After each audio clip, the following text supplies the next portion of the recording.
Detective staff Panchkula की team के द्वारा अपराधियों के खिलाफ कार्रवाई के तहत नशा तस्करी कर कमाए गए पैसों से बनाए मकान व जमीन पर कब्जा कर बनाए गए अवैध मकान को ध्वस्त करने की कार्रवाई की गई। डिटेक्टिव स्टाफ के द्वारा ड्रग तस्कर करनैल सिंह गांव बसोला के खिलाफ करीब 8 पंजाब और हरियाणा में ड्रग तस्कर के मामले दर्ज हैं और 3 एक्साइज एक्ट के मामले दर्ज हैं। आरोपी पर कुल 11 ड्रग तस्करी के और एक्साइज एक्ट के मामले दर्ज हैं।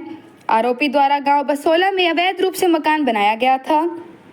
डिटेक्टिव स्टाफ के इंचार्ज निर्मल सिंह ने जानकारी देते हुए बताया कि हरियाणा पुलिस के द्वारा नशा तस्करी करने वालों के खिलाफ एक विशेष अभियान चलाया गया है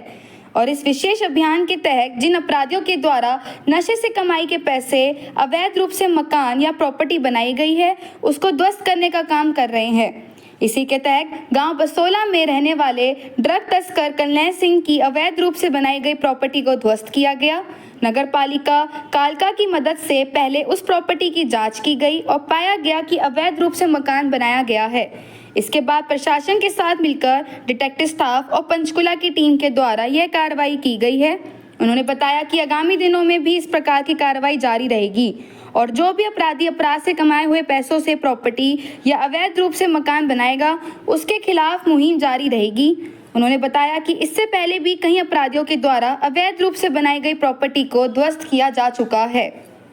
सर, आज अपराधियों के खिलाफ कार्रवाई करते हुए जो अवैध रूप से पैसा कमाया गया था उससे बनाई प्रॉपर्टी ध्वस्त की गई है, क्या मामला क्या था? ये देखिए, हमारे जो डीजीपी साहब और हमारे सीपी साहब, डीसीपी साहब और एसीपी साहब अफसरान के दिशा निर्देशानुसार जो कि हमने एक अभियान चलाया हुआ, जो ड्रग पेडलर्स हैं, जो नशा बेचते भी हैं और जिन्होंने पिंजौर काल का एरिया है, जैसे हमारा ज़िला पंचकुला है, यहाँ पे जिन्होंने नशे के कारीगर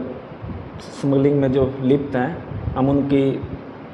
संपत्तियों की जांच करवाकर उनको, अगर वो इलीगल है तो उनको गिरवाने का काम कर रहे हैं। ऐसे ही हमने आज करनैल सिंह है बसोला के, इनके पास 8 मुकदमे दर्ज हैं हरियाणा पंजाब में एनडीपीएस नारकोटिक्स के और 3 एक्साइज एक्ट के हैं। टोटल 11 मुकदमे हैं। इनकी हमने प्रॉपर्टी की जब जांच की तो हमने थ्रू कमेटी जो हमारी म्यूनसिपल कॉरपोरेशन है, इनके थ्रू हमने इसका जो इंक्वायरी कराई तो पता लगा कि इसने इलीगल है, जो इसका ये स्ट्रक्चर इसने खड़ा कर रखा है, जहाँ से ही नशे को बेचने का काम करता है। तो हमने एक कंप्लेंट हम अपने अपने ईओ साहब जो हमारे कालका में बैठते हैं, उनके एरिया में इसका मकान आता है, उनको दी और अपने जो हमारी रिक्वेस्ट थी, जो हमारी एप्लीकेशन थी, उसमें हमने मेंशन किया कि ये नशे का काम करता है, यहाँ से बैठ के आप इसकी संपत्ति को जांच करें, अगर इलीगल है तो इसको तुरंत गिरवाने का काम किए। तो आज इनको प्रॉपर जो नोटिस थे सर्व होने के बाद और तरीके से ईओ साहब ने हमारी पुलिस में दाद लेकर हमने इकट्ठे टीम बनाकर उसकी जो मकान है उसको ध्वस्त करने का काम किया। तो सर, इससे पहले भी कई अपराधियों के जो है प्रॉपर्टी है जो अवैध रूप से बनाई गई, उन पर कार्रवाई की गई है और आगे भी जारी रहेगी? जी बिल्कुल, आगे जारी रहेगी। पीछे भी हमने कंटिन्यूस में ये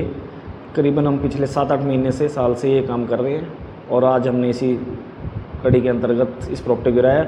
और आने वाले 15 दिन 20 दिन में भी हम एक ऐसी चिन्हित कर और जो लीगल हमारी जो कॉम्प्लिकेशंस हैं उनको दूर करके और हम इसको गिराने का काम करेंगे ताकि समाज से नशे को दूर किया जा सके।